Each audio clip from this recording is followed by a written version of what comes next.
गर्मियों के दिन आ रहे हैं और महालक्ष्मी सेल्स आपके लिए तैयार है लेटेस्ट कंज्यूमर अप्लायंसेस के साथ। Branded air conditioners, best brands, best offers के साथ आपके लिए अवेलेबल है महालक्ष्मी सेल्स में। एयर कूलर्स जो आपके पूरे घर में ठंडी हवा से आपके दिन को और खुशनुमा बनाए। Single door refrigerator, double door refrigerators, inverter battery, deep freezers, विजी cooler, LED televisions, semi and fully automatic washing machines, water purifier, RO plus UV, आटा चक्की, water dispensers, water coolers, mini refrigerators, सभी appliances बेस्ट ब्रांड्स के best offers के साथ आपके लिए available है Mahalaxmi sales में। अंबरनाथच्या जुना अंबरनाथ गावातील संजय पाटील यांच्या निगृण हत्येला 1.5 वर्षाहून अधिक काळ उलटूनही मुख्य सूत्रधार आणि इतर आरोपी अद्याप मोकाट असल्याचा आरोप मृतकाची पत्नी विद्या पाटील यांनी केलाय। पोलीस तपास योग्य दिशेने होत नसून प्रकरण दडपण्याचा प्रयत्न होत असल्याचा आरोप करत त्यांनी हत्याकांडाचा तपास सीबीआयकडे सोपवण्याची मागणी केली आहे। रविवारी अंबरनाथ पूर्व येथील पत्रकार परिषदेत विद्या पाटील यांनी सांगितलं की 22 ऑक्टोबर 2024 रोजी मेफ्लॉवर गार्डन परिसरात संजय पाटील यांची 32 वार करून हत्या करण्यात आली होती। या प्रकरणात 2 आरोपींना अटक झाली असली तरी हत्येत 15 ते 20 जणांचा सहभाग असल्याचा कुटुंबियांचा दावा आहे।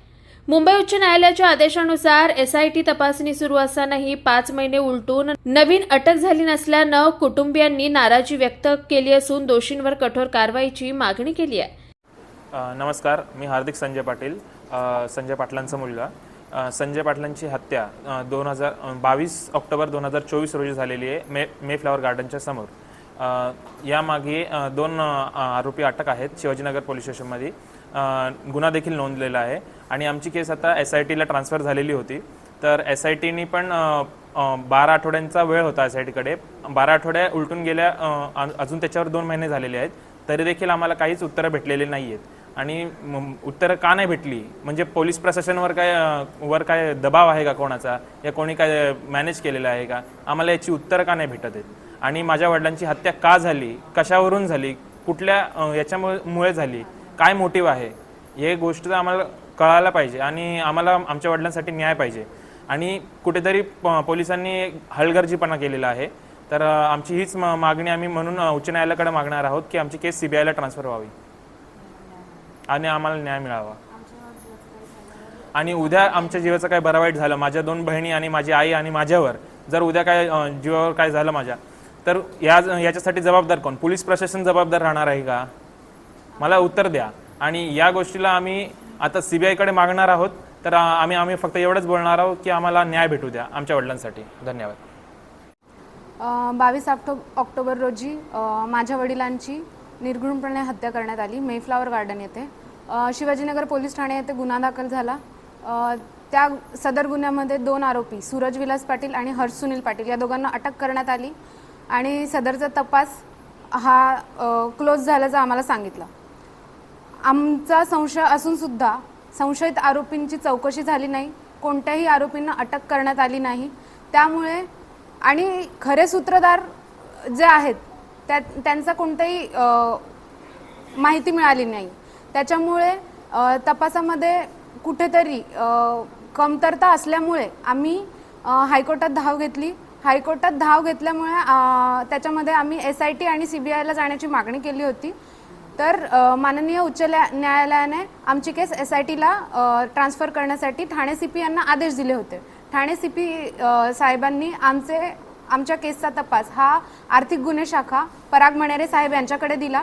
त्यांना 12 आठवड्यात तपास पूर्ण करण्याचे आदेश दिले होते, परंतु आज 5 महिने झाले कोणत्याही प्रकारचा तपास लागलेला नाहीये आणि सर्व आरोपी मोकाट फिरतात। आमच्या जीवाला यामुळे धोका आहे, कारण सर्व आरोपी मोकाट आहेत। आजपर्यंत